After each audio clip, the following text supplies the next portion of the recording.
కర్నూలులో డిఎస్సి అభ్యర్థులు విద్యార్థి సంఘాలు చెప్పులు కుడుతూ నిరసన వ్యక్తం చేశారు. మెగా డిఎస్సి ఎప్పుడు వేస్తారు సీఎం గారు అంటూ నినాదాలు చేశారు. 5 జనవరిలో వెళ్ళిపోయిన డిఎస్సి ఇవ్వకపోవడంపై ఆగ్రహం వ్యక్తం చేశారు. అధికారంలోకి రాగానే మెగా డిఎస్సి వేస్తామని జగన్ మోసం చేశాడంటూ మండిపడ్డారు. డిఎస్సి వెంటనే వేయాలని, లేని పక్షంలో ఆందోళనలు తీవ్రతరం చేస్తామని వారు హెచ్చరించారు.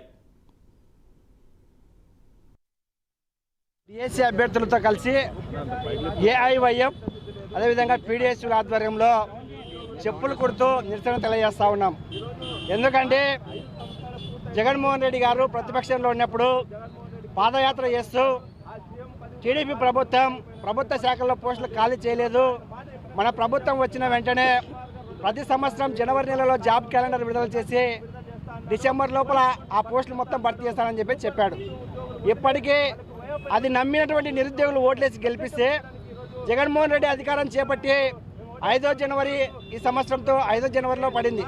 కానీ ఇప్పటి వరకు ఒక్క జాబ్ క్యాలెండర్ కూడా నోటిఫికేషన్ రాలేదు. 2021 సంవత్సరంలో 10,143 పోస్టులకు జాబ్ క్యాలెండర్ అని చెప్పేసి విడుదల చేసి రాష్ట్ర వ్యాప్తంగా నిరుద్యోగులు విద్యార్థి యువజన సంఘాలు నిరసన తెలియజేస్తే ఆ జాబ్ క్యాలెండర్ కూడా రద్దు చేయడం జరిగింది. అయితే జగన్మోహన్ రెడ్డి గారికి మేము ఒక్కడే హెచ్చరిక చేస్తూ ఉన్నాం. 2019 ఎన్నికలకు ముందు నీ మాటలు నమ్మి నిరుద్యోగులంతా అత్యధిక మెజార్టీతో గెలిపించడం జరిగింది. అధికారాన్ని చేపట్టినటువంటి మీరు ఇప్పటి వరకు జాబ్లు భర్తీ చేయకపోగా చాలా మంది నిరుద్యోగులు రోడ్లు పడుతున్నటువంటి పరిస్థితి దాపరిస్తూ ఉంది.